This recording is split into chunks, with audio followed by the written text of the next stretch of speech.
people who are concerned about what was happening in East Central Europe because of Hungary and because of the Orban changes of the last few years might have said, well, this is an isolated case, this is just a marginal problem. No, this is now the biggest country in the region, you know, almost 40 million people, and this Poland matters.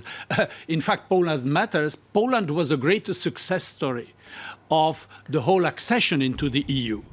This is a country that has economically outperformed everybody, the only country that didn't have an economic crisis after 2008, and it even now has a chairman of the European Council, is a former Polish prime minister. So this is in a way paying tribute to Poland's success story. So Poland matters. That chairman of the European Council is at loggerheads with his own government. Yeah, exactly. So this doesn't help because clearly this turns into a domestic political fight in Poland. What matters to the European Union is the question of the rule of law. This is why we heard the Vice President of the European Commission so concerned. Why does it matter? The European Union is based on, there's a common market, there are common legal norms, rule of law, and common values. Now, if you have the feeling that in a major country, the rule of law is no longer what it should be, or at least put it under question mark, that it may be drifting in a direction that could undermine the rule of law,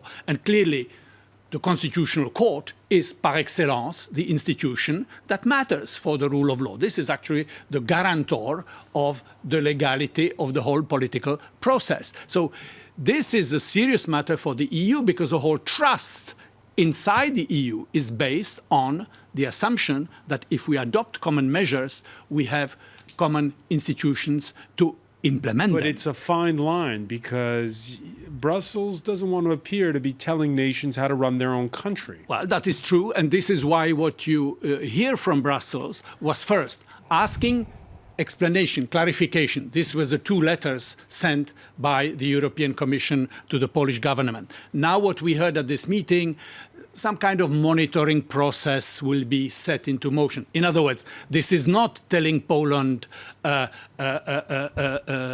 you do this or that and the other. This is expressing concern and monitoring. And I think that this is a signal to Poland, to everybody engaged, perhaps to find a consensual approach, to find compromises. The new government started with very radical moves.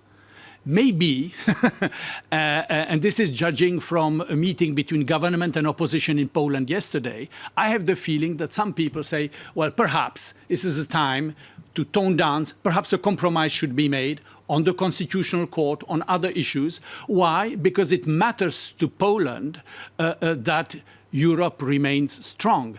Who would be the loser in a weaker Europe, a divided Europe? You don't want to go back to an East-West divide in Europe. This is not in Poland's interest.